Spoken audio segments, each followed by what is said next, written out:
Bonjour, bienvenue sur Allo Finance. Lafarge qui profite d'un relèvement de recommandations d'alléger à neutre de la part de Nomura vient d'annoncer la vente de ses actifs plâtre en Australie à Knauf pour une valeur nette de 120 millions d'euros. Alors pour info, Knauf est un leader des matériaux de construction avec plus de 150 sites de production à travers le monde. En 2010, le groupe a réalisé un chiffre d'affaires d'un petit peu plus de 5 milliards d'euros contre 16,2 milliards d'euros à titre de comparaison pour Lafarge.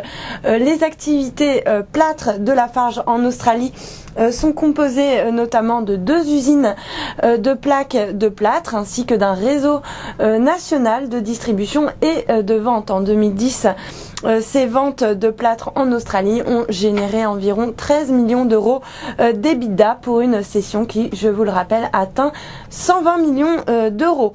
Le numéro 1 mondial du ciment avait auparavant annoncé la cession de ses activités plâtre en Europe et en Amérique du Sud à Etex pour une valeur entreprise de 1 milliard d'euros.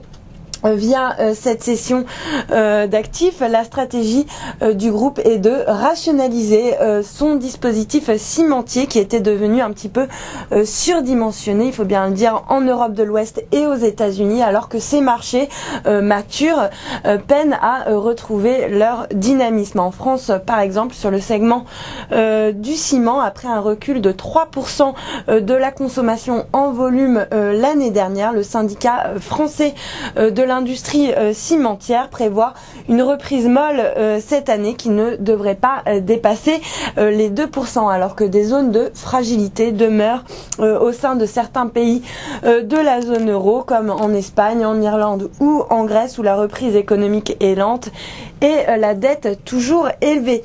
D'autre part, le poids de la dette qui a frôlé les 17 milliards d'euros l'année dernière doit impérativement être réduit. Via cette cession d'actifs, Lafarge compte tout simplement assainir sa situation financière et bilancielle. Le gearing devrait d'ailleurs baisser pour passer de 78% environ en 2011 vers 69% en 2012, noté BB par Moody's et S&P, le coût à un an du CDS pour Lafarge est en recul de 25 points de base depuis 3 mois. C'est le signe d'un regain de confiance de la part des investisseurs dans la structure financière du groupe. En tout cas, le marché, lui, apprécie cette cession d'actifs stratégiques. Le titre se distingue parmi les plus fortes hausse avec un gain de 2,52% à 40,74 €. Voilà pour Lafarge. À très bientôt sur Allo Finance.